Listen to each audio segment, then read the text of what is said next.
Welcome back to the Baker Street Lantern. Holmes has captured the cabman he names as the killer, but the reason for the crimes remains buried in an older tragedy. In Utah, John Ferrier and Lucy face an order they cannot accept, while Jefferson Hope races back through the mountains before their remaining time runs out. Each morning, a new number appears where no intruder should have been able to enter. 29 becomes 28, then 27, counting down the days left for Lucy Ferrier to surrender her future. Roads are watched, neighbors are afraid to speak, and the men who claim authority need no public trial to make a family disappear. When help finally reaches the farmhouse, escape depends on darkness, a narrow mountain path, and a password whispered beneath an armed guard. But freedom is not the end of the story.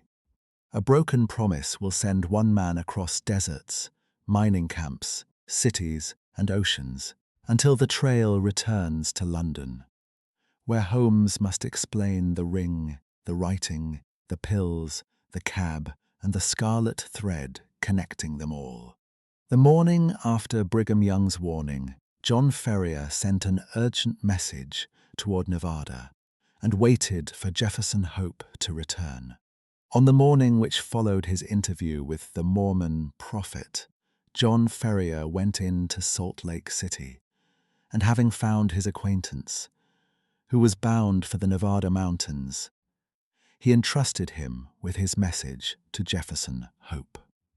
In it, he told the young man of the imminent danger which threatened them, and how necessary it was that he should return. Having done thus, he felt easier in his mind, and returned home with a lighter heart. As he approached his farm, he was surprised to see a horse hitched to each of the posts of the gate. Still more surprised was he, on entering, to find two young men in possession of his sitting room. One, with a long, pale face, was leaning back in the rocking chair, with his feet cocked up upon the stove.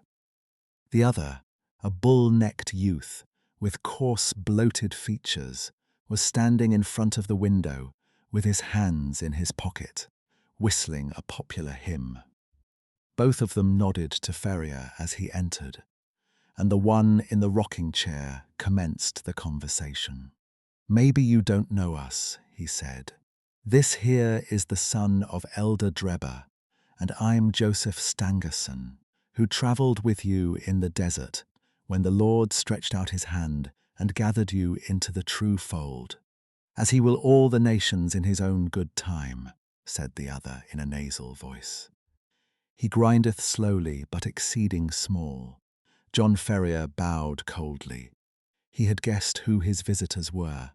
"We have come," continued Stangerson, "at the advice of our fathers to solicit the hand of your daughter, for whichever of us may seem good to you and to her. As I have but 4 wives, and brother Drebber here has 7, it appears to me that my claim is the stronger one." "Nay, nay, brother Stangerson," cried the other. "The question is not how many wives we have, but how many we can keep. My father has now given over his mills to me, and I am the richer man. But my prospects are better," said the other warmly. "When the Lord removes my father, I shall have his tanning yard and his leather factory. Then I am your elder, and am higher in the church." "It will be for the maiden to decide," rejoined young Drebber, smirking at his own reflection in the glass.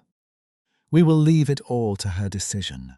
During this dialogue, John Ferrier had stood fuming in the doorway, hardly able to keep his riding whip from the backs of his 2 visitors. "Look here," he said at last, striding up to them. "When my daughter summons you, you can come, but until then I don't want to see your faces again." The 2 young Mormons stared at him in amazement. In their eyes, this competition between them for the maiden's hand was the highest of honors both to her and her father. "There are 2 ways out of the room," cried Ferrier. "There is the door, And there is the window. Which do you care to use?" His brown face looked so savage, and his gaunt hands so threatening, that his visitors sprang to their feet and beat a hurried retreat. The old farmer followed them to the door. "Let me know when you have settled which it is to be," he said, sardonically. "You shall smart for this," Stangerson cried, white with rage. "You have defied the prophet and the council of four. You shall rue it to the end of your days. The hand of the Lord shall be heavy upon you," cried young Drebber. "He will arise and smite you." "Then I'll start the smiting," exclaimed Ferrier furiously, and would have rushed upstairs. For his gun had not Lucy seized him by the arm and restrained him. Before he could escape from her, the clatter of horses' hoofs told him that they were beyond his reach. "The young canting rascals!" he exclaimed, wiping the perspiration from his forehead. "I would sooner see you in your grave, my girl, than the wife of either of them." "And so should I, father," she answered with spirit. "But Jefferson will soon be here. Yes, it will not be long before he comes. The sooner the better, for we do not know what their next move may be." It was indeed high time that someone capable of giving advice and help should come to the aid of the sturdy old farmer and his adopted daughter. In the whole history of the settlement, there had never been such a case of rank disobedience to the authority of the elders. If minor errors were punished so sternly, what would be the fate of this arch-rebel? Ferrier knew that his wealth and position would be of no avail to him.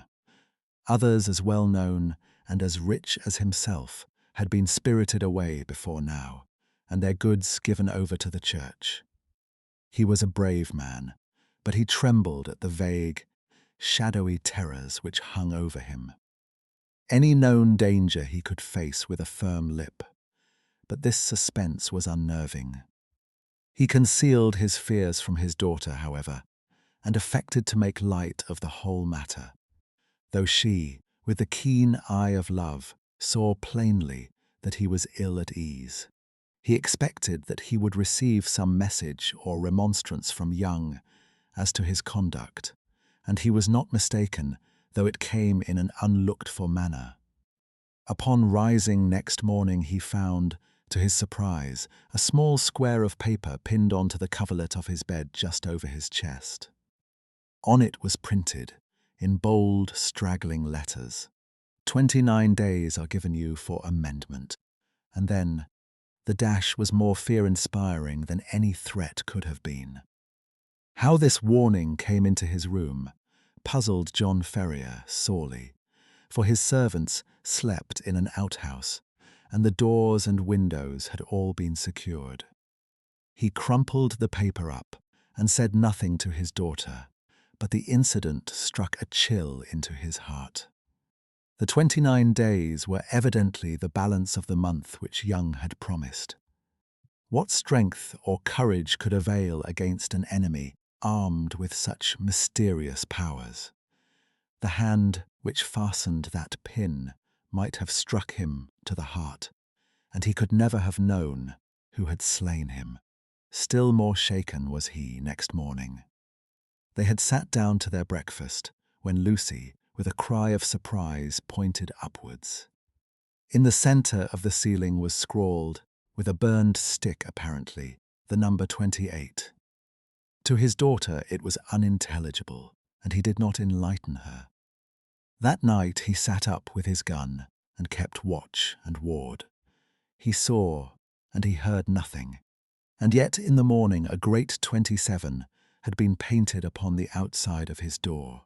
Thus day followed day, and as sure as morning came, he found that his unseen enemies had kept their register and had marked up in some conspicuous position. How many days were still left to him out of the month of grace?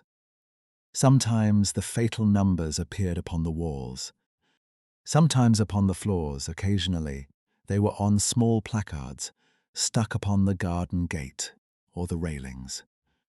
With all his vigilance, John Ferrier could not discover from where these daily warnings proceeded. A horror, which was almost superstitious, came upon him at the sight of them. He became haggard and restless, and his eyes had the troubled look of some hunted creature. He had but one hope in life now, and that was for the arrival of the young hunter from Nevada. 20 had changed to 15 and 15 to 10, but there was no news of the absentee. One by one the numbers dwindled down, and still there came no sign of him. Whenever a horseman clattered down the road or a driver shouted at his team, the old farmer hurried to the gate, thinking that help had arrived at last. At last, when he saw 5 give way to 4 and that, again to 3, he lost heart and abandoned all hope of escape. Single-handed, and with his limited knowledge of the mountains which surrounded the settlement, he knew that he was powerless. The more frequented roads were strictly watched and guarded, and none could pass along them without an order from the council. Turn which way he would, there appeared to be no avoiding the blow which hung over him. Yet the old man never wavered in his resolution to part with life itself before he consented to what he regarded as his daughter's dishonor. He was sitting alone, one evening pondering deeply over his troubles and searching vainly for some way out of them. That morning had shown the figure 2 upon the wall of his house, and the next day would be the last of the allotted time. What was to happen then? All manner of vague and terrible fancies filled his imagination. And his daughter, what was to become of her after he was gone? Was there no escape from the invisible network which was drawn all round them? He sank his head upon the table and sobbed at the thought of his own impotence. What was that? In the silence he heard a gentle scratching sound, low but very distinct in the quiet of the night. It came from the door of the house. Ferrier crept into the hall and listened intently. There was a pause for a few moments, and then the low, insidious sound was repeated. Someone was evidently tapping very gently upon one of the panels of the door. Was it some midnight assassin who had come to carry out the murderous orders of the secret tribunal? Or was it some agent who was marking up that the last day of grace had arrived? John Ferrier felt that instant death would be better than the suspense which shook his nerves and chilled his heart. Springing forward, he drew the bolt and threw the door open. Outside, all was calm and quiet. The night was fine, and the stars were twinkling brightly overhead. The little front garden lay before the farmer's eyes, bounded by the fence and gate, but neither there nor on the road was any human being to be seen. With a sigh of relief, Ferrier looked to right and to left, until happening to glance straight down at his own feet, he saw to his astonishment a man lying flat upon his face upon the ground, with arms and legs all asprawl. So unnerved was he at the sight that he leaned up against the wall with his hand to his throat to stifle his inclination to call out. His first thought was that the prostrate figure was that of some wounded or dying man, but as he watched it, he saw it writhe along the ground and into the hall with the rapidity and noiselessness of a serpent. Once within the house, the man sprang to his feet, closed the door, and revealed to the astonished farmer the fierce face and resolute expression of Jefferson Hope. "Good God," gasped John Ferrier, "how you scared me! Whatever made you come in like that?" "Give me food," the other said hoarsely. "I have had no time for bite or sup for 48 hours." He flung himself upon the cold meat and bread, which were still lying upon the table from his host's supper, and devoured it voraciously. "Does Lucy bear up well?" he asked, when he had satisfied his hunger. "Yes, she does not know the danger," her father answered. "That is well. The house is watched on every side. That is why I crawled my way up to it. They may be darned sharp, but they're not quite sharp enough to catch a Washoe hunter." John Ferrier felt a different man now that he realized that he had a devoted ally. He seized the young man's leathery hand and wrung it cordially.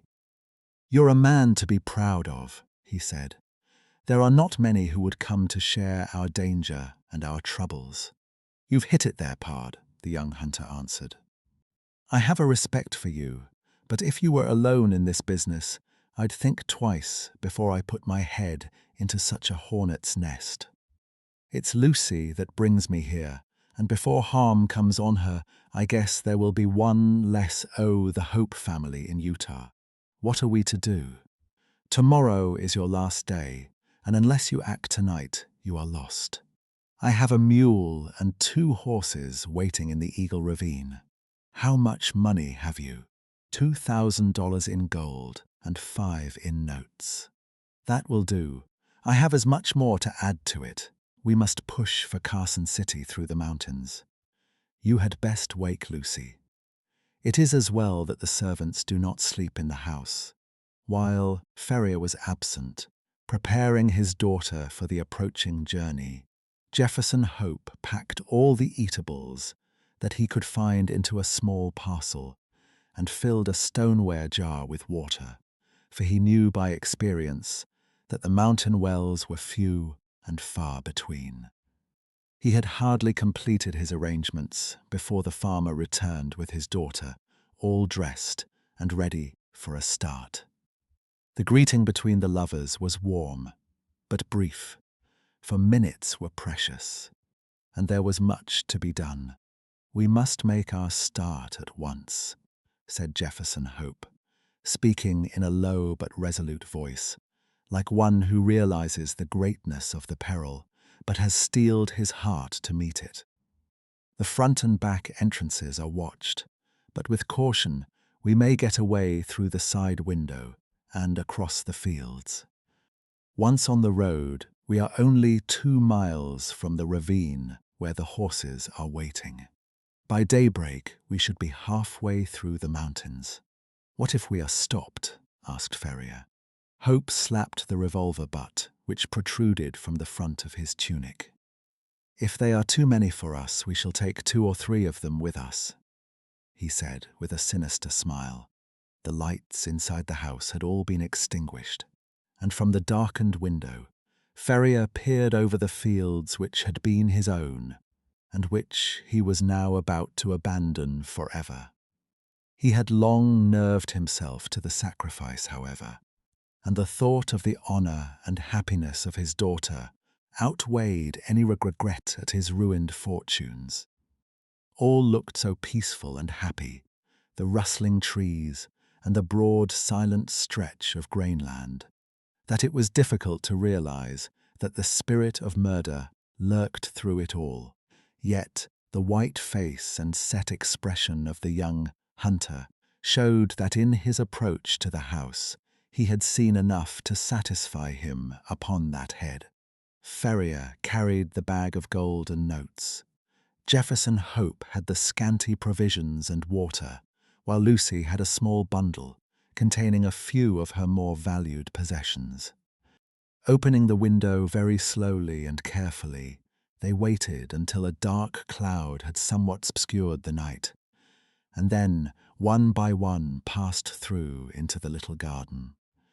With bated breath and crouching figures, they stumbled across it and gained the shelter of the hedge, which they skirted, until they came to the gap which opened into the cornfields. They had just reached this point when the young man seized his 2 companions and dragged them down into the shadow, where they lay silent and trembling. It was as well that his prairie training had given Jefferson Hope the ears of a lynx. He and his friends had hardly crouched down before the melancholy hooting of a mountain owl was heard within a few yards of them, which was immediately answered by another hoot at a small distance. At the same moment, a vague, shadowy figure emerged from the gap for which they had been making and uttered the plaintive signal cry again, on which a second man appeared out of the obscurity.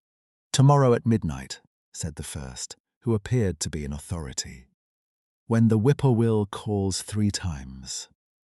"It is well," returned the other. "Shall I tell Brother Drebber? Pass it on to him, and from him to the others. 9 to 7. 7 to 5, repeated the other, and the 2 figures flitted away in different directions. Their concluding words had evidently been some form of sign and countersign. The instant that their footsteps had died away in the distance, Jefferson Hope sprang to his feet, and helping his companions through the gap, led the way across the fields at the top of his speed, supporting and half-carrying the girl when her strength appeared to fail her. "Hurry on! Hurry on!" he gasped from time to time. "We are through the line of sentinels. Everything depends on speed. Hurry on!" Once on the high road, they made rapid progress.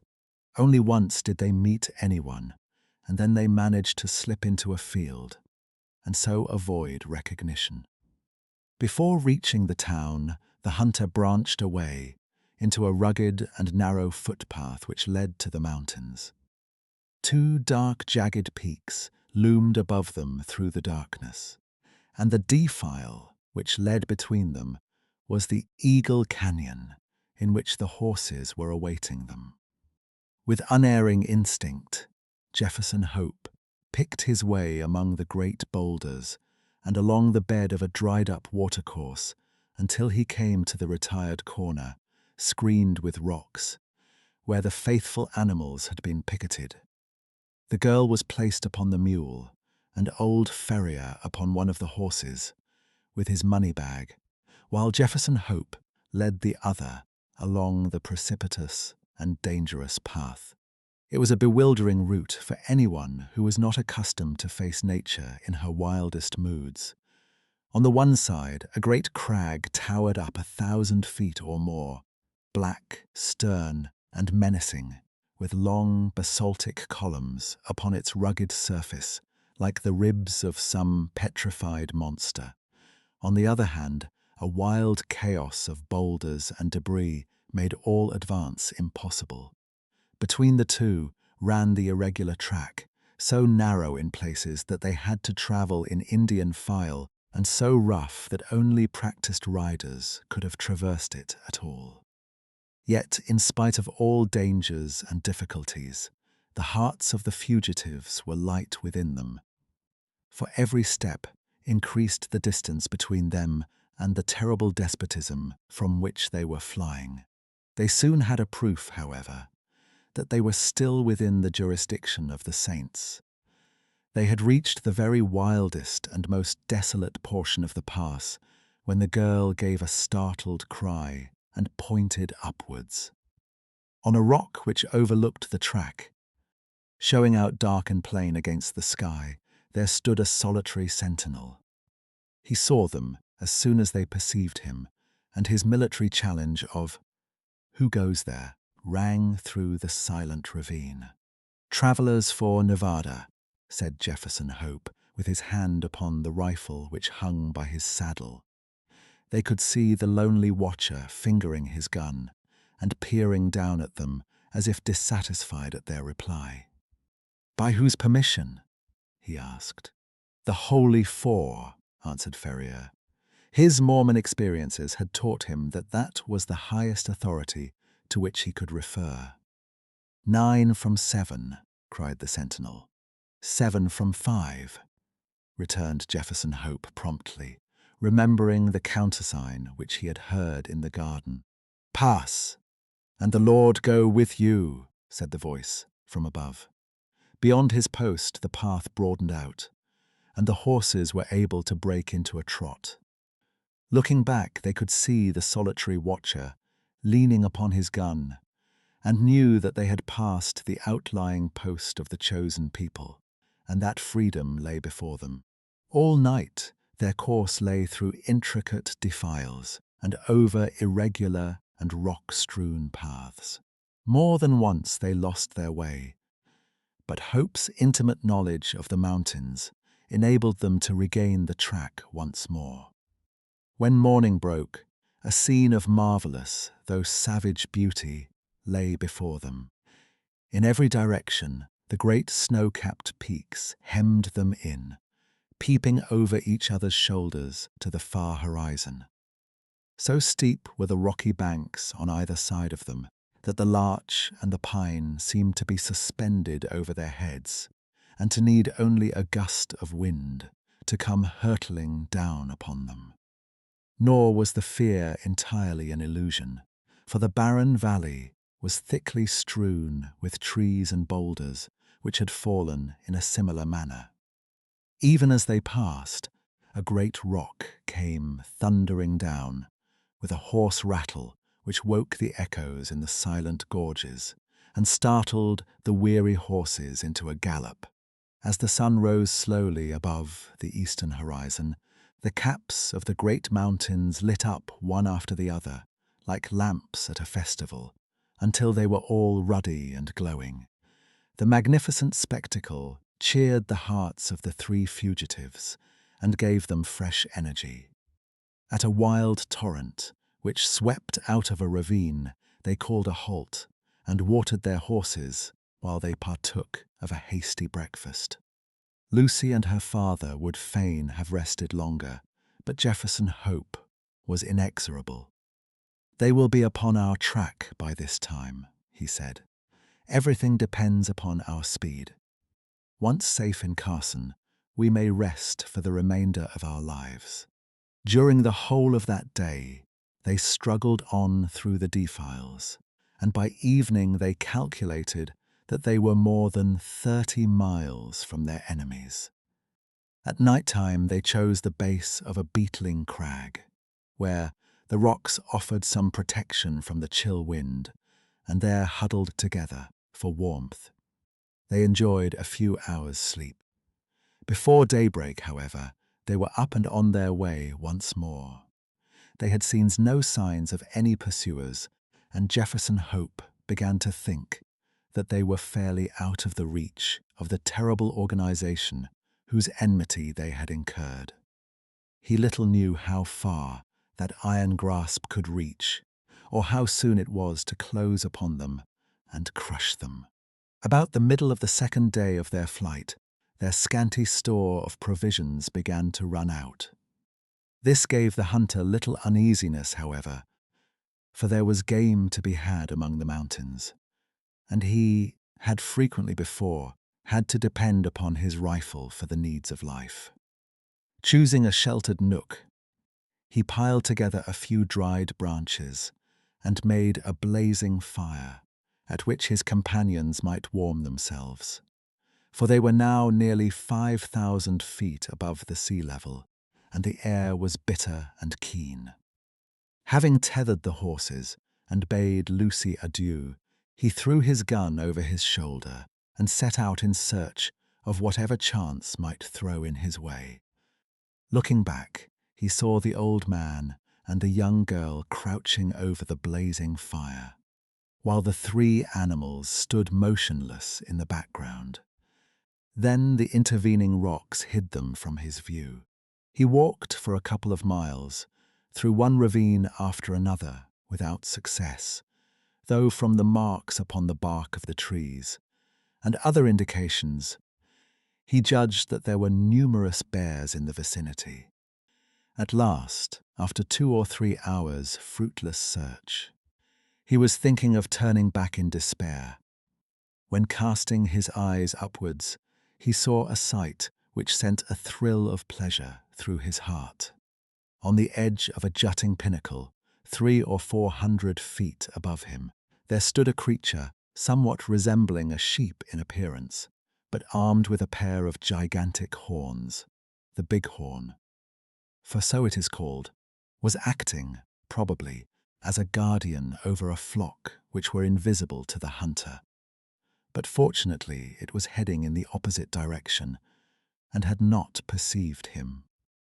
Lying on his face, he rested his rifle upon a rock and took a long and steady aim before drawing the trigger. The animal sprang into the air, tottered for a moment upon the edge of the precipice, and then came crashing down into the valley beneath. The creature was too unwieldy to lift, so the hunter contented himself with cutting away one haunch and part of the flank. With this trophy over his shoulder, he hastened to retrace his steps, for the evening was already drawing in. He had hardly started, however, before he realized the difficulty which faced him. In his eagerness, he had wandered far past the ravines which were known to him, and it was no easy matter to pick out the path which he had taken. The valley in which he found himself divided and subdivided into many gorges, which were so like each other that it was impossible to distinguish one from the other. He followed one for a mile or more until he came to a mountain torrent which he was sure that he had never seen before. Convinced that he had taken the wrong turn, he tried another, but with the same result. Night was coming on rapidly, and it was almost dark before he at last found himself in a defile which was familiar to him. Even then, it was no easy matter to keep to the right track, for the moon had not yet risen, and the high cliffs on either side made the obscurity more profound. Weighed down with his burden, and weary from his exertions, he stumbled along, keeping up his heart by the reflection that every step brought him nearer to Lucy, and that he carried with him enough to ensure them food for the remainder of their journey. He had now come to the mouth of the very defile in which he had left them. Even in the darkness he could recognize the outline of the cliffs which bounded it. They must, he reflected, be awaiting him anxiously, for he had been absent nearly 5 hours. In the gladness of his heart, he put his hands to his mouth and made the glen re-echo to a loud halloo as a signal that he was coming. He paused and listened for an answer. None came save his own cry, which clattered up the dreary, silent ravines and was borne back to his ears in countless repetitions. Again he shouted, even louder than before, and again no whisper came back from the friends whom he had left such a short time ago. A vague, nameless dread came over him, and he hurried onwards frantically, dropping the precious food in his agitation. When he turned the corner, he came full in sight of the spot where the fire had been lit. There was still a glowing pile of wood ashes there, but it had evidently not been tended since his departure. The same dead silence still reigned all round. With his fears all changed to convictions, he hurried on. There was no living creature near the remains of the fire. Animals, man, maiden, all were gone. It was only too clear that some sudden and terrible disaster had occurred during his absence, a disaster which had embraced them all, and yet had left no traces behind it. Bewildered and stunned by this blow, Jefferson Hope felt his head spin round, and had to lean upon his rifle to save himself from falling. He was essentially a man of action, however, and speedily recovered from his temporary impotence. Seizing a half-consumed piece of wood from the smouldering fire, he blew it into a flame and proceeded with its help to examine the little camp. The ground was all stamped down by the feet of horses, showing that a large party of mounted men had overtaken the fugitives, and the direction of their tracks proved that they had afterwards turned back to Salt Lake City. Had they carried back both of his companions with them? Jefferson Hope had almost persuaded himself that they must have done so, when his eye fell upon an object which made every nerve of his body tingle within him. A little way on one side of the camp was a low-lying heap of reddish soil, which had assuredly not been there before. There was no mistaking it for anything but a newly dug grave. As the young hunter approached it, he perceived that a stick had been planted on it, with a sheet of paper stuck in the cleft fork of it. The inscription upon the paper was brief, but to the point. John Ferrier formerly of Salt Lake City died August 4th, 1860. The sturdy old man, whom he had left so short a time before, was gone then, and this was all his epitaph. Jefferson Hope looked wildly round to see if there was a second grave, but there was no sign of one. Lucy had been carried back by their terrible pursuers to fulfill her original destiny, by becoming one of the harem of the elder's son. As the young fellow realized the certainty of her fate, and his own powerlessness to prevent it, he wished that he, too, was lying with the old farmer in his last silent resting place. Again, however, his active spirit shook off the lethargy which springs from despair. If there was nothing else left to him, he could at least devote his life to revenge. With indomitable patience and perseverance, Jefferson Hope possessed also a power of sustained vindictiveness, which he may have learned from the Indians among whom he had lived. As he stood by the desolate fire, he felt that the only one thing which could assuage his grief would be thorough and complete retribution, brought by his own hand upon his enemies. His strong will and untiring energy should, he determined, be devoted to that one end. With a grim white face, he retraced his steps to where he had dropped the food, and having stirred up the smouldering fire, he cooked enough to last him for a few days. This he made up into a bundle, and, tired as he was, he set himself to walk back through the mountains upon the track of the avenging angels. For 5 days he toiled footsore and weary through the defiles which he had already traversed on horseback. At night he flung himself down among the rocks and snatched a few hours of sleep, but before daybreak he was always well on his way. On the 6th day he reached the Eagle Canyon, from which they had commenced their ill-fated flight. Thence he could look down upon the home of the saints. Worn and exhausted, he leaned upon his rifle and shook his gaunt hand fiercely at the silent, widespread city beneath him. As he looked at it, he observed that there were flags in some of the principal streets and other signs of festivity. He was still speculating as to what this might mean when he heard the clatter of horses' hoofs and saw a mounted man riding towards him. As he approached, he recognized him as a Mormon named Cowper, to whom he had rendered services at different times.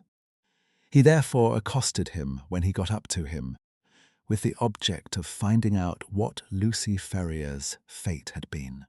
"I am Jefferson Hope," he said. "You remember me?" The Mormon looked at him with undisguised astonishment. Indeed, it was difficult to recognize in this tattered, unkempt wanderer, with ghastly white face and fierce, wild eyes, the spruce young hunter of former days. Having, however, at last, satisfied himself as to his identity, the man's surprise changed to consternation. "You are mad to come here," he cried. "It is as much as my own life is worth to be seen talking with you. There is a warrant against you from the Holy Four for assisting the Ferriers away." "I don't fear them or their warrant," Hope said earnestly. "You must know something of this matter, Cowper. I conjure you by everything you hold dear to answer a few questions. We have always been friends. For God's sake, don't refuse to answer me." "What is it?" the Mormon asked uneasily. "Be quick. The very rocks have ears and the trees eyes. What has become of Lucy Ferrier? She was married yesterday to young Drebber." "Hold up, man, hold up. You have no life left in you. Don't mind me," said Hope faintly. He was white to the very lips, and had sunk down on the stone against which he had been leaning. "Married, you say? Married yesterday. That's what those flags are for on the endowment house." There was some words between young Drebber and young Stangerson as to which was to have her. They'd both been in the party that followed them, and Stangerson had shot her father, which seemed to give him the best claim. But when they argued it out in council, Drebber's party was the stronger, so the prophet gave her over to him. "No one won't have her very long, though, for I saw death in her face yesterday. She is more like a ghost than a woman." "Are you off, then?" "Yes, I am off," said Jefferson Hope, who had risen from his seat. His face might have been chiseled out of marble, so hard and set was its expression, while its eyes glowed with a baleful light. "Where are you going?" "Never mind," he answered, and slinging his weapon over his shoulder, strode off down the gorge and so away into the heart of the mountains to the haunts of the wild beasts.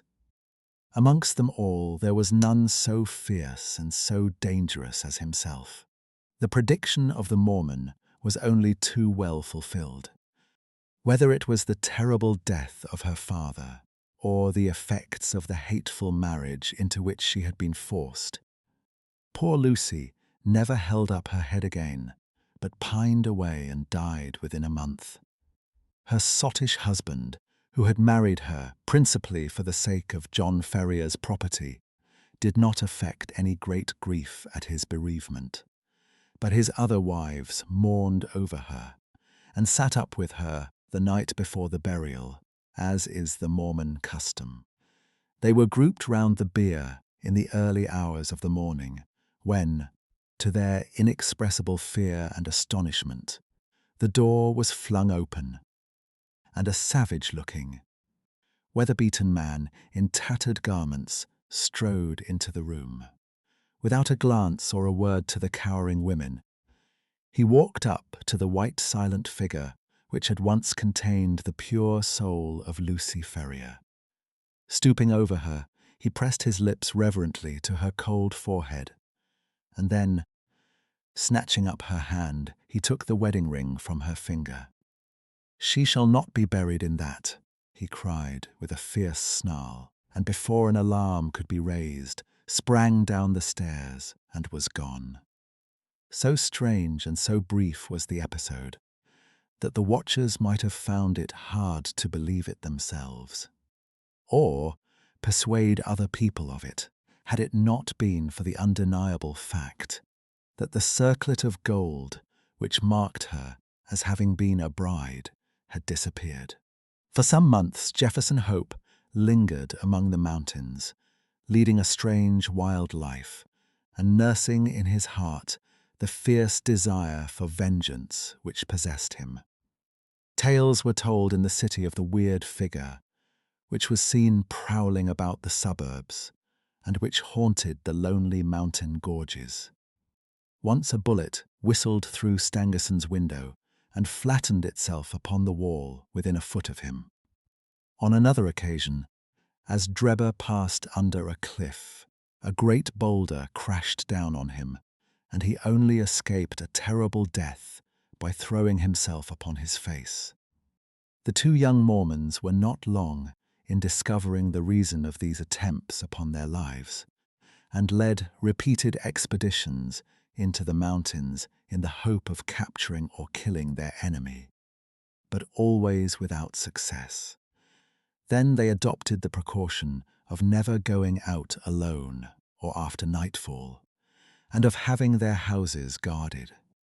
After a time they were able to relax these measures, for nothing was either heard or seen of their opponent, and they hoped that time had cooled his vindictiveness. Far from doing so, it had, if anything, augmented it.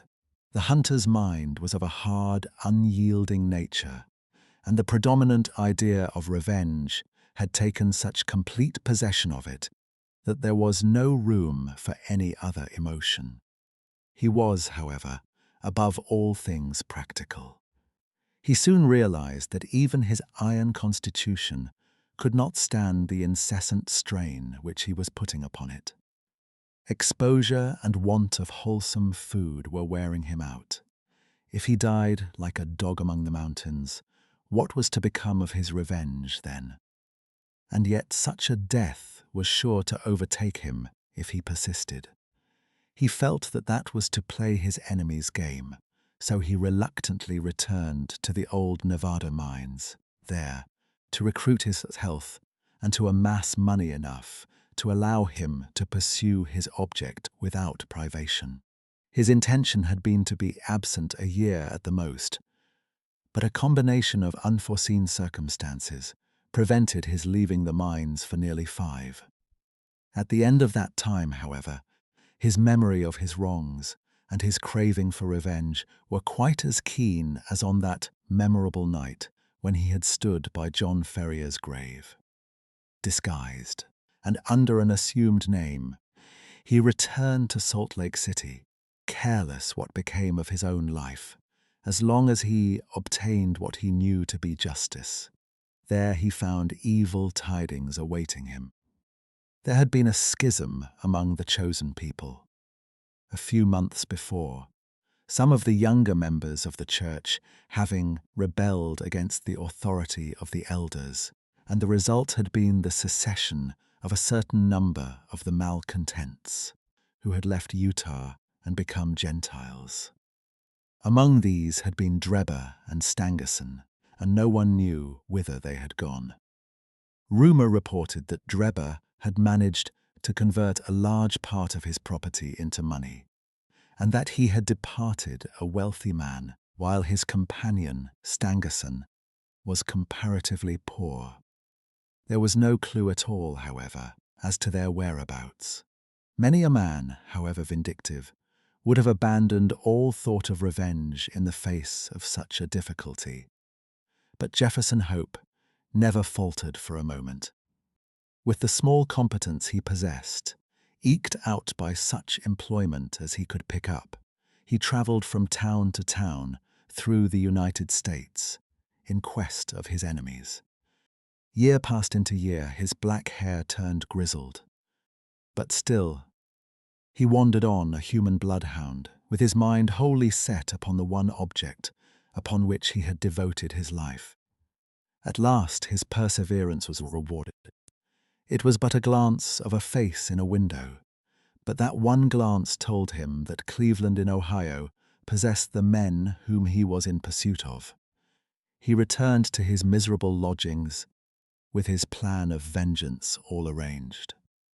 It chanced, however, that Drebber, looking from his window, had recognized the vagrant in the street and had read murder in his eyes. He hurried before a justice of the peace, accompanied by Stangerson, who had become his private secretary, and represented to him that they were in danger of their lives from the jealousy and hatred of an old rival. That evening, Jefferson Hope was taken into custody and, not being able to find sureties, was detained for some weeks. When at last he was liberated, it was only to find that Drebber's house was deserted and that he and his secretary had departed for Europe. Again the avenger had been foiled, and again his concentrated hatred urged him to continue the pursuit. Funds were wanting, however, and for some time he had to return to work, saving every dollar for his approaching journey. At last, having collected enough to keep life in him, he departed for Europe and tracked his enemies from city to city, working his way in any menial capacity, but never overtaking the fugitives. When he reached St. Petersburg, they had departed for Paris, and when he followed them there, he learned that they had just set off for Copenhagen. At the Danish capital, he was again a few days late, for they had journeyed on to London, where he at last succeeded in running them to earth. As to what occurred there, we cannot do better than quote the old hunter's own account, as duly recorded in Dr. Watson's journal, to which we are already under such obligations. Our prisoner's furious resistance did not apparently indicate any ferocity in his disposition towards ourselves, for on finding himself powerless, he smiled in an affable manner and expressed his hopes that he had not hurt any of us in the scuffle. "I guess you're going to take me to the police station," he remarked to Sherlock Holmes. "My cab's at the door. If you'll loose my legs, I'll walk down to it. I'm not so light to lift as I used to be." Gregson and Lestrade exchanged glances, as if they thought this proposition rather a bold one. But Holmes at once took the prisoner at his word and loosened the towel which we had bound round his ankles. He rose and stretched his legs, as though to assure himself that they were free once more. I remember that I thought to myself, as I eyed him, that I had seldom seen a more powerfully built man, and his dark, sunburned face bore an expression of determination and energy which was as formidable as his personal strength.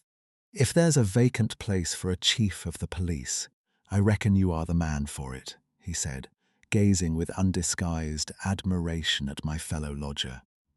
"The way you kept on my trail was a caution. You had better come with me," said Holmes to the two detectives. "I can drive you," said Lestrade.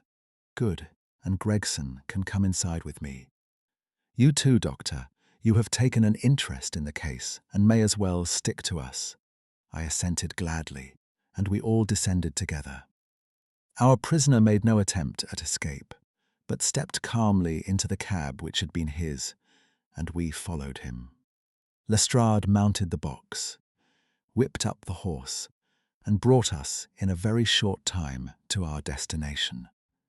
We were ushered into a small chamber where a police inspector noted down our prisoner's name and the names of the men with whose murder he had been charged. The official was a white-faced, unemotional man who went through his duties in a dull, mechanical way. "The prisoner will be put before the magistrates in the course of the week," he said. "In the meantime, Mr. Jefferson Hope, have you anything that you wish to say?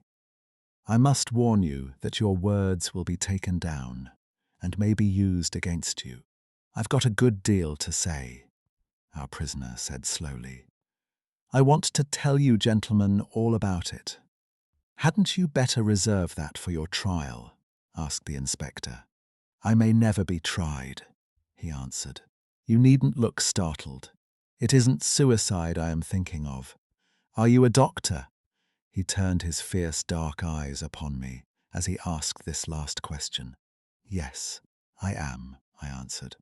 "Then put your hand here," he said with a smile, motioning with his manacled wrists towards his chest. I did so, and became at once conscious of an extraordinary throbbing and commotion which was going on inside. The walls of his chest seemed to thrill and quiver as a frail building would do inside when some powerful engine was at work. In the silence of the room, I could hear a dull humming and buzzing noise which proceeded from the same source. "Why," I cried, "you have an aortic aneurysm."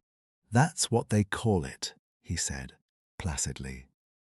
"I went to a doctor last week about it, and he told me that it is bound to burst before many days passed. It has been getting worse for years. I got it from overexposure and underfeeding among the Salt Lake Mountains. I've done my work now, and I don't care how soon I go. But I should like to leave some account of the business behind me. I don't want to be remembered as a common cutthroat." The inspector and the two detectives had a hurried discussion as to the advisability of allowing him to tell his story. "Do you consider, Doctor, that there is immediate danger?" the former asked. "Most certainly there is," I answered. "In that case, it is clearly our duty, in the interests of justice, to take his statement," said the inspector. You are at liberty, sir, to give your account, which I again warn you will be taken down. I'll sit down with your leave, the prisoner said, suiting the action to the word. This aneurysm of mine makes me easily tired, and the tussle we had half an hour ago has not mended matters. I'm on the brink of the grave, and I am not likely to lie to you. Every word I say is the absolute truth, and how you use it is a matter of no consequence to me. With these words, Jefferson Hope leaned back in his chair and began the following remarkable statement. He spoke in a calm and methodical manner, as though the events which he narrated were commonplace enough. I can vouch for the accuracy of the subjoined count, for I have had access to Lestrade's notebook, in which the prisoner's words were taken down, exactly as they were uttered. "It don't much matter to you why I hated these men," he said. "It's enough that they were guilty of the death of two human beings, a father and a daughter, and that they had, therefore, forfeited their own lives. After the lapse of time that has passed since their crime, it was impossible for me to secure a conviction against them in any court. I knew of their guilt, though, and I determined that I should be judge, jury, and executioner, all rolled into one. You'd have done the same, if you have any manhood in you, if you had been in my place. That girl that I spoke of was to have married me 20 years ago. She was forced into marrying that same Drebber, and broke her heart over it.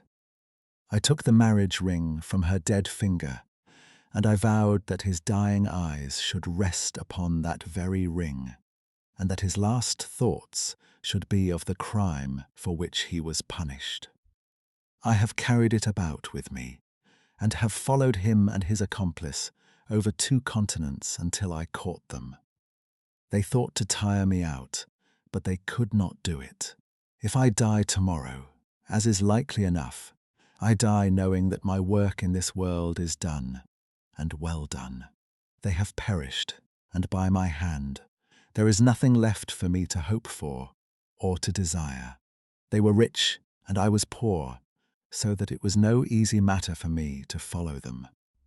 When I got to London, my pocket was about empty, and I found that I must turn my hand to something for my living. Driving and riding are as natural to me as walking, so I applied at a cab owner's office and soon got employment. I was to bring a certain sum a week to the owner, and whatever was over that, I might keep for myself. There was seldom much over, but I managed to scrape along somehow. The hardest job was to learn my way about, for I reckon that of all the mazes that ever were contrived, this city is the most confusing. I had a map beside me, though, and when once I had spotted the principal hotels and stations, I got on pretty well. It was some time before I found out where my 2 gentlemen were living, but I inquired and inquired until at last I dropped across them. They were at a boarding house at Camberwell, over on the other side of the river. When once I found them out, I knew that I had them at my mercy. I had grown my beard, and there was no chance of their recognizing me. I would dog them and follow them until I saw my opportunity. I was determined that they should not escape me again. They were very near doing it for all that. Go where they would about London, I was always at their heels. Sometimes I followed them on my cab, and sometimes on foot, but the former was the best, for then they could not get away from me. It was only early in the morning or late at night that I could earn anything, so that I began to get behindhand with my employer. I did not mind that, however, as long as I could lay my hand upon the men I wanted. They were very cunning, though. They must have thought that there was some chance of their being followed, for they would never go out alone, and never after nightfall. During 2 weeks, I drove behind them every day, and never once saw them separate. Drebber himself was drunk half the time, but Stangerson was not to be caught napping. I watched them late and early, but never saw the ghost of a chance. But I was not discouraged, for something told me that the hour had almost come. My only fear was that this thing in my chest might burst a little too soon and leave my work undone. At last, one evening, I was driving up and down Torquay Terrace, as the street was called in which they boarded, when I saw a cab drive up to their door. Presently some luggage was brought out, and after a time Drebber and Stangerson followed it and drove off. I whipped up my horse and kept within sight of them, feeling very ill at ease, for I feared that they were going to shift their quarters. At Euston Station they got out, and I left a boy to hold my horse and followed them on to the platform. I heard them ask for the Liverpool train, and the guard answer that one had just gone, and there would not be another for some hours. Stangerson seemed to be put out at that, but Drebber was rather pleased than otherwise. I got so close to them in the bustle that I could hear every word that passed between them. Drebber said that he had a little business of his own to do, and that if the other would wait for him, he would soon rejoin him. His companion remonstrated with him and reminded him that they had resolved to stick together. Drebber answered that the matter was a delicate one, and that he must go alone. I could not catch what Stangerson said to that, but the other burst out swearing, and reminded him that he was nothing more than his paid servant, and that he must not presume to dictate to him. On that, the secretary gave it up as a bad job, and simply bargained with him that if he missed the last train, he should rejoin him at Halliday's private hotel, to which Drebber answered that he would be back on the platform before 11, and made his way out of the station. The moment for which I had waited so long had at last come. I had my enemies within my power. Together they could protect each other, but singly they were at my mercy. I did not act, however, with undue precipitation. My plans were already formed. There is no satisfaction in vengeance, unless the offender has time to realize who it is that strikes him and why retribution has come upon him. I had my plans arranged by which I should have the opportunity of making the man who had wronged me understand that his old sin had found him out. It chanced that some days before a gentleman who had been engaged in looking over some houses in the Brixton road had dropped the key of one of them in my carriage. It was claimed that same evening and returned, but in the interval I had taken a moulding of it and had a duplicate constructed. By means of this, I had access to at least one spot in this great city where I could rely upon being free from interruption. How to get Drebber to that house was the difficult problem which I had now to solve. He walked down the road and went into one or two liquor shops, staying for nearly half an hour in the last of them. When he came out, he staggered in his walk and was evidently pretty well on. There was a hansom just in front of me, and he hailed it. I followed it so close that the nose of my horse was within a yard of his driver the whole way. We rattled across Waterloo Bridge and through miles of streets, until, to my astonishment, we found ourselves back in the terrace in which he had boarded. I could not imagine what his intention was in returning there, but I went on and pulled up my cab 100 yards or so from the house. He entered it, and his hansom drove away. "Give me a glass of water, if you please. My mouth gets dry with the talking." I handed him the glass, and he drank it down. "That's better," he said. Well, I waited for a quarter of an hour, or more, when suddenly there came a noise like people struggling inside the house. Next moment the door was flung open and two men appeared, one of whom was Drebber, and the other was a young chap whom I had never seen before. This fellow had Drebber by the collar, and when they came to the head of the steps, he gave him a shove and a kick, which sent him half across the road. "You hound!" he cried, shaking his stick at him. "I'll teach you to insult an honest girl." He was so hot that I think he would have thrashed Drebber with his cudgel, only that the cur staggered away down the road, as fast as his legs would carry him. He ran as far as the corner, and then, seeing my cab, he hailed me and jumped in. "Drive me to Halliday's private hotel," said he. When I had him fairly inside my cab, my heart jumped so with joy that I feared lest at this last moment my aneurysm might go wrong. I drove along slowly, weighing in my own mind what it was best to do. I might take him right out into the country, and there in some deserted lane have my last interview with him. I had almost decided upon this when he solved the problem for me. The craze for drink had seized him again, and he ordered me to pull up outside a gin palace.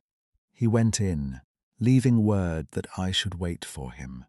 There he remained until closing time, and when he came out, he was so far gone that I knew the game was in my own hands. Don't imagine that I intended to kill him in cold blood. It would only have been rigid justice if I had done so, but I could not bring myself to do it.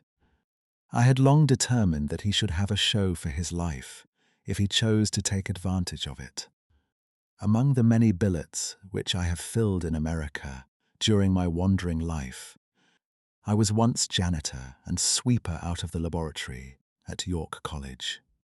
One day the professor was lecturing on poisons, and he showed his students some alkaloid, as he called it, which he had extracted from some South American arrow poison, and which was so powerful that the least grain meant instant death.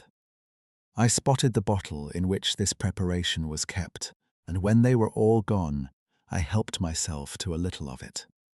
I was a fairly good dispenser, so I worked this alkaloid into small, soluble pills, and each pill I put in a box with a similar pill made without the poison. I determined at the time that when I had my chance, my gentlemen should each have a draw out of one of these boxes while I ate the pill that remained. It would be quite as deadly, and a good deal less noisy than firing across a handkerchief. From that day, I had always my pill boxes about with me, and the time had now come when I was to use them. It was nearer 1 than 12, and a wild, bleak night, blowing hard and raining in torrents. Dismal as it was outside, I was glad within, so glad that I could have shouted out from pure exultation.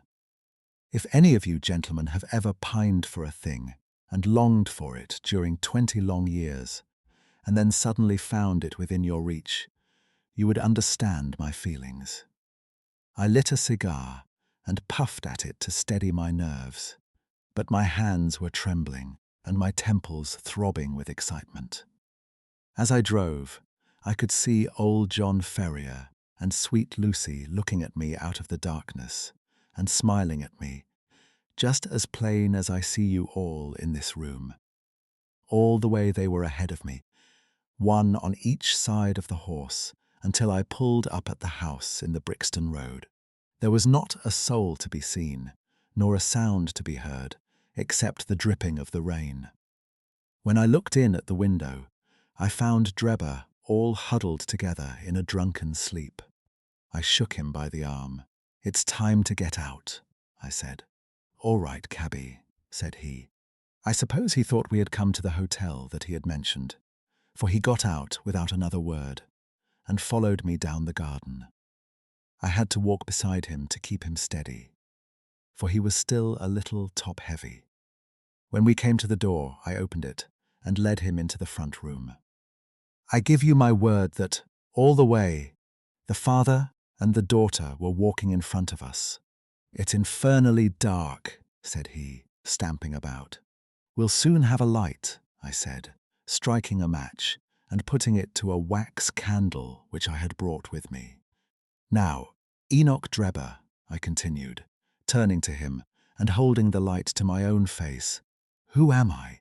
He gazed at me with bleared, drunken eyes for a moment, and then I saw a horror spring up in them and convulse his whole features, which showed me that he knew me.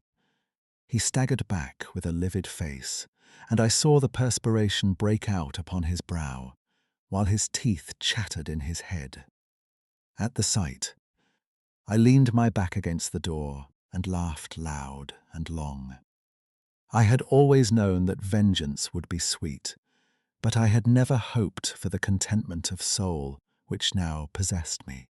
"You dog," I said, "I have hunted you from Salt Lake City to St. Petersburg, and you have always escaped me. Now, at last your wanderings have come to an end, for either you or I shall never see tomorrow's sunrise." He shrunk still further away as I spoke, and I could see on his face that he thought I was mad. So I was for the time. The pulses in my temples beat like sledgehammers, and I believe I would have had a fit of some sort if the blood had not gushed from my nose and relieved me. "What do you think of Lucy Ferrier now?" I cried, locking the door and shaking the key in his face. "Punishment has been slow in coming, but it has overtaken you at last." I saw his coward lips tremble as I spoke. He would have begged for his life, but he knew well that it was useless. "Would you murder me?" he stammered. "There is no murder," I answered. "Who talks of murdering a mad dog? What mercy had you upon my poor darling when you dragged her from her slaughtered father and bore her away to your accursed and shameless harem?" "It was not I who killed her father," he cried, "but it was you who broke her innocent heart," I shrieked, thrusting the box before him.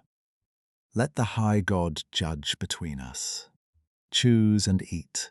There is death in one and life in the other. I shall take what you leave. Let us see if there is justice upon the earth, or if we are ruled by chance." He cowered away with wild cries and prayers for mercy, but I drew my knife and held it to his throat until he had obeyed me. Then I swallowed the other, and we stood facing one another in silence for a minute or more, waiting to see which was to live and which was to die. Shall I ever forget the look which came over his face when the first warning pangs told him that the poison was in his system?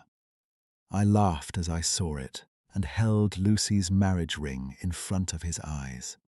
It was but for a moment, for the action of the alkaloid is rapid. A spasm of pain contorted his features. He threw his hands out in front of him, staggered, and then, with a hoarse cry, fell heavily upon the floor. I turned him over with my foot and placed my hand upon his heart. There was no movement. He was dead. The blood had been streaming from my nose, but I had taken no notice of it. I don't know what it was that put it into my head to write upon the wall with it. Perhaps it was some mischievous idea of setting the police upon a wrong track, for I felt light-hearted and cheerful. I remembered a German being found in New York with Rache written up above him, and it was argued at the time in the newspapers that the secret societies must have done it. I guessed that what puzzled the New Yorkers would puzzle the Londoners, so I dipped my finger in my own blood and printed it on a convenient place on the wall. Then I walked down to my cab and found that there was nobody about, and that the night was still very wild. I had driven some distance when I put my hand into the pocket in which I usually kept Lucy's ring, and found that it was not there. I was thunderstruck at this, for it was the only memento that I had of her. Thinking that I might have dropped it when I stooped over Drebber's body, I drove back, and leaving my cab in a side street, I went boldly up to the house, for I was ready to dare anything rather than lose the ring.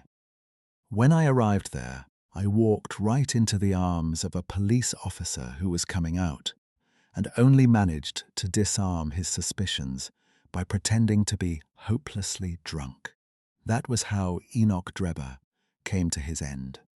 All I had to do then was to do as much for Stangerson, and so pay off John Ferrier's debt. I knew that he was staying at Halliday's private hotel, and I hung about all day, but he never came out. I fancy that he suspected something when Drebber failed to put in an appearance. He was cunning, was Stangerson, and always on his guard. If he thought he could keep me off by staying indoors, he was very much mistaken. I soon found out which was the window of his bedroom, and early next morning I took advantage of some ladders which were lying in the lane behind the hotel, and so made my way into his room in the grey of the dawn. I woke him up and told him that the hour had come when he was to answer for the life he had taken so long before. I described Drebber's death to him, and I gave him the same choice of the poisoned pills. Instead of grasping at the chance of safety which that offered him, he sprang from his bed and flew at my throat. In self-defense, I stabbed him to the heart. It would have been the same in any case, for Providence would never have allowed his guilty hand to pick out anything but the poison. I have little more to say, and it's as well, for I am about done up. I went on cabbing it for a day or so, intending to keep at it until I could save enough to take me back to America. I was standing in the yard when a ragged youngster asked if there was a cabby there called Jefferson Hope, and said that his cab was wanted by a gentleman at 221B, Baker Street. I went round, suspecting no harm, and the next thing I knew, this young man here had the bracelets on my wrists, and as neatly shackled as ever I saw in my life. That's the whole of my story, gentlemen. You may consider me to be a murderer, but I hold that I am just as much an officer of justice as you are. So thrilling had the man's narrative been, and his manner was so impressive that we had sat silent and absorbed. Even the professional detectives, blasé as they were in every detail of crime, appeared to be keenly interested in the man's story. When he finished, we sat for some minutes in a stillness which was only broken by the scratching of Lestrade's pencil as he gave the finishing touches to his shorthand account. "There is only one point on which I should like a little more information," Sherlock Holmes said at last. "Who was your accomplice who came for the ring which I advertised?" The prisoner winked at my friend jocosely. "I can tell my own secrets," he said, "but I don't get other people into trouble. I saw your advertisement, and I thought it might be a plant, or it might be the ring which I wanted. My friend volunteered to go and see. I think you'll own he did it smartly." "Not a doubt of that," said Holmes heartily. "Now, gentlemen," the inspector remarked gravely, "the forms of the law must be complied with. On Thursday the prisoner will be brought before the magistrates, and your attendance will be required. Until then, I will be responsible for him." He rang the bell as he spoke, and Jefferson Hope was led off by a couple of warders, while my friend and I made our way out of the station and took a cab back to Baker Street. We had all been warned to appear before the magistrates upon the Thursday. But when the Thursday came, there was no occasion for our testimony. A higher judge had taken the matter in hand, and Jefferson Hope had been summoned before a tribunal where strict justice would be meted out to him. On the very night after his capture, the aneurysm burst, and he was found in the morning stretched upon the floor of the cell, with a placid smile upon his face as though he had been able in his dying moments to look back upon a useful life and on work well done. "Gregson and Lestrade will be wild about his death," Holmes remarked, as we chatted it over next evening. "Where will their grand advertisement be now?" "I don't see that they had very much to do with his capture," I answered. "What you do in this world is a matter of no consequence," returned my companion bitterly. "The question is, what can you make people believe that you have done?" "Never mind," he continued, more brightly, after a pause. "I would not have missed the investigation for anything.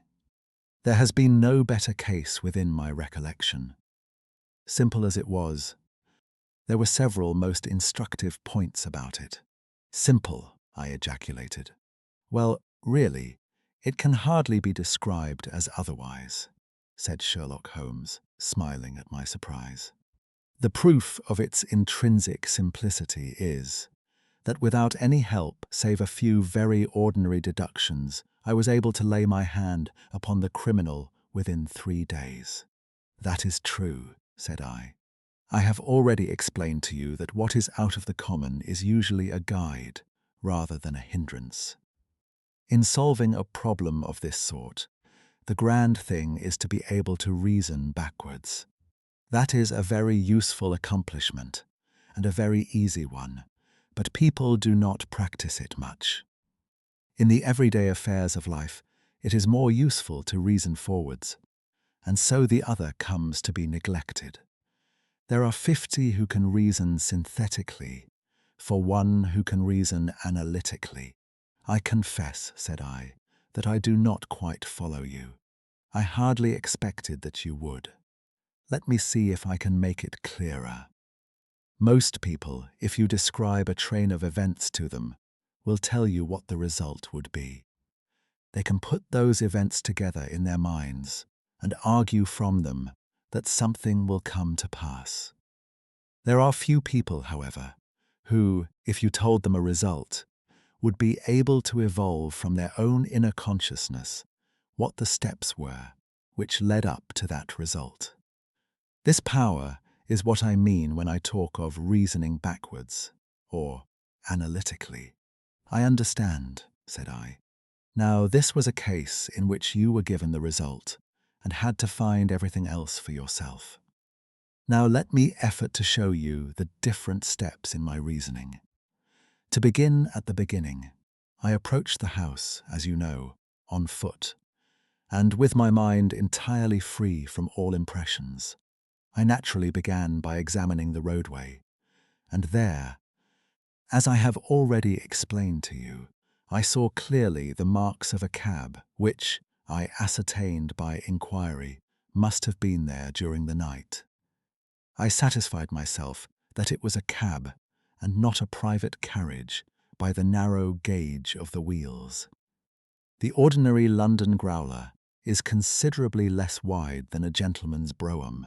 This was the first point gained. I then walked slowly down the garden path, which happened to be composed of a clay soil, peculiarly suitable for taking impressions. No doubt, it appeared to you, to be a mere trampled line of slush, but to my trained eyes every mark upon its surface had a meaning. There is no branch of detective science which is so important and so much neglected as the art of tracing footsteps. Happily, I have always laid great stress upon it, and much practice has made it second nature to me. I saw the heavy footmarks of the constables, but I saw also the track of the 2 men who had first passed through the garden. It was easy to tell that they had been before the others, because in places their marks had been entirely obliterated by the others coming upon the top of them. In this way my second link was formed, which told me that the nocturnal visitors were 2 in number, one remarkable for his height, as I calculated from the length of his stride, and the other fashionably dressed, to judge from the small and elegant impression left by his boots. On entering the house, this last inference was confirmed. my well-booted man lay before me.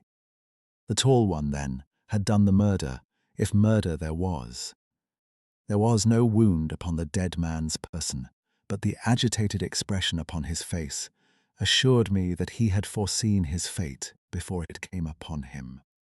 Men who die from heart disease or any sudden natural cause never by any chance exhibit agitation upon their features.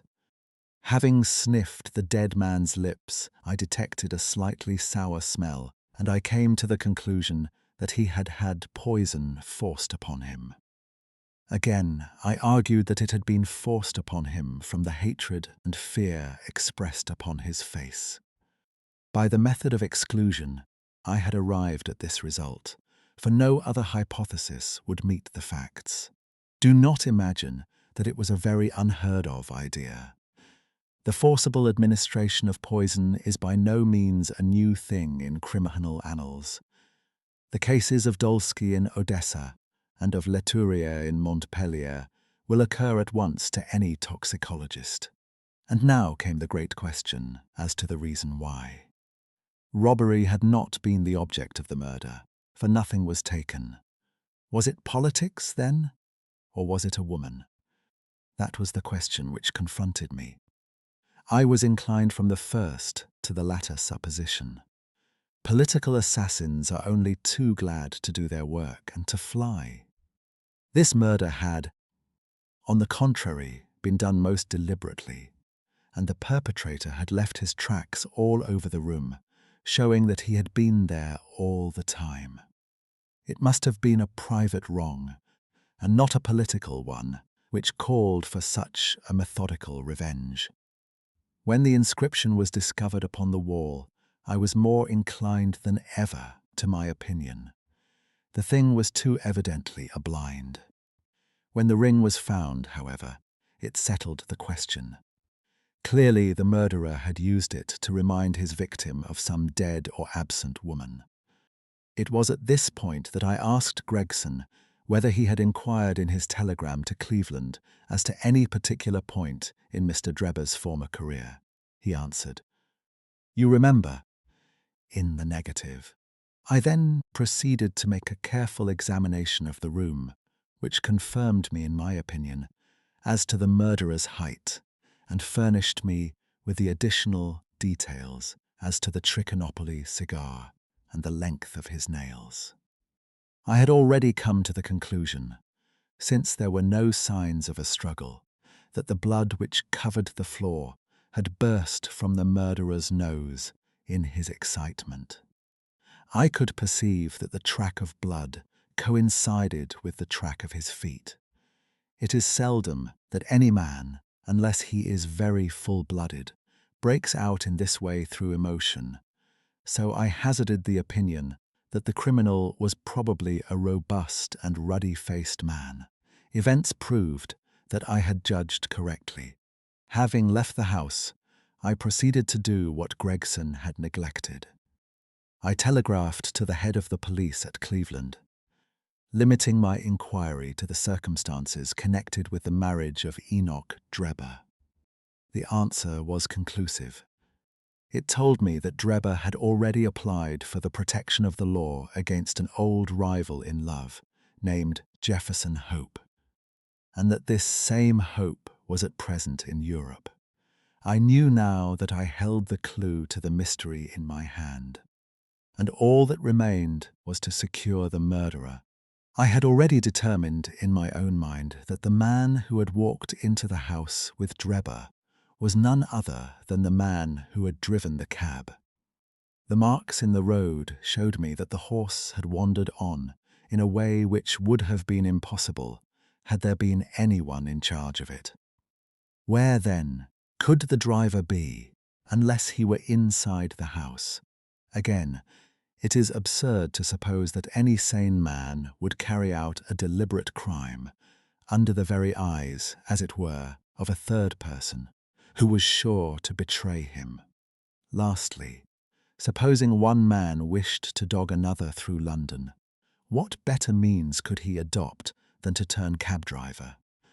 All these considerations led me to the irresistible conclusion that Jefferson Hope was to be found among the Jarves of the metropolis. If he had been one, there was no reason to believe that he had ceased to be. On the contrary, from his point of view, any sudden change would be likely to draw attention to himself. He would, probably, for a time at least, continue to perform his duties. There was no reason to suppose that he was going under an assumed name. Why should he change his name in a country where no one knew his original one? I therefore organized my street boy detective corps and sent them systematically to every cab proprietor in London until they ferreted out the man that I wanted. How well they succeeded, and how quickly I took advantage of it, are still fresh in your recollection. The murder of Stangerson was an incident which was entirely unexpected, but which could hardly in any case have been prevented. Through it, as you know, I came into possession of the pills, the existence of which I had already surmised. You see, the whole thing is a chain of logical sequences, without a break or flaw. "It is wonderful," I cried. "Your merits should be publicly recognized. You should publish an account of the case. If you won't, I will for you." "You may do what you like, Doctor," he answered. "See here," he continued, handing a paper over to me. "Look at this." It was the Echo for the day, and the paragraph to which he pointed was devoted to the case in question. "The public," it said, "have lost a sensational treat through the sudden death of the man Hope, who was suspected of the murder of Mr. Enoch Drebber and of Mr. Joseph Stangerson. The details of the case will probably be never known now, though we are informed upon good authority that the crime was the result of an old standing and romantic feud in which love and Mormonism bore a part. It seems that both the victims belonged, in their younger days, to the Latter-day Saints, and Hope, the deceased prisoner, hails also from Salt Lake City. If the case has had no other effect, it, at least, brings out in the most striking manner the efficiency of our detective police force, and will serve as a lesson to all foreigners that they will do wisely to settle their feuds at home, and not to carry them on to British soil. It is an open secret that the credit of this smart capture belongs entirely to the well-known Scotland Yard officials, Messrs. Lestrade and Gregson.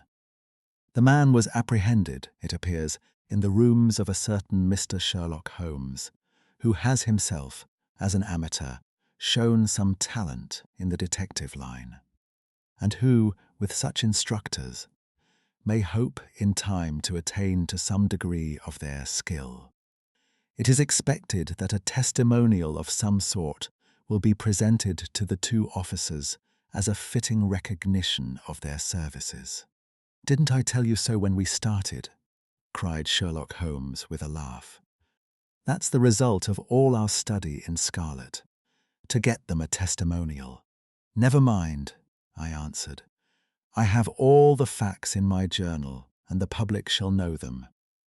In the meantime, you must make yourself contented by the consciousness of success, like the Roman miser, populus mi sibilat, et mihi plaudo ips domi simul ac nummos contemplor in arca." Conclusion and lessons for today. This case shows how quickly a confident theory can outrun the evidence that is supposed to support it. Gregson and Lestrade each found a plausible suspect, but Holmes kept testing the details that their explanations could not contain. His success also leaves a harder question. Understanding the cause of a crime is not the same as approving the revenge used to answer it. Jefferson Hope's loyalty endured for years, yet grief narrowed his life into a single pursuit and allowed no justice beyond his own hand. Lucy and John Ferrier remind us that courage and devotion can survive under fear, even when authority is abused. The ring, the footprints, the ash, the pills and the cab became meaningful only through patience and comparison rather than prejudice. In the end, truth emerged not from the loudest claim, but from disciplined observation and the willingness to revise an explanation when the facts resisted it. Thank you for joining us at the Baker Street Lantern and following a study in Scarlet to its end. Subscribe to the channel for more illustrated mysteries, forgotten crimes, and extraordinary cases from the world of classic detective fiction. Until our next investigation, keep your eyes upon the smallest detail. For beneath the light of the lantern, even the deepest secret may finally be revealed.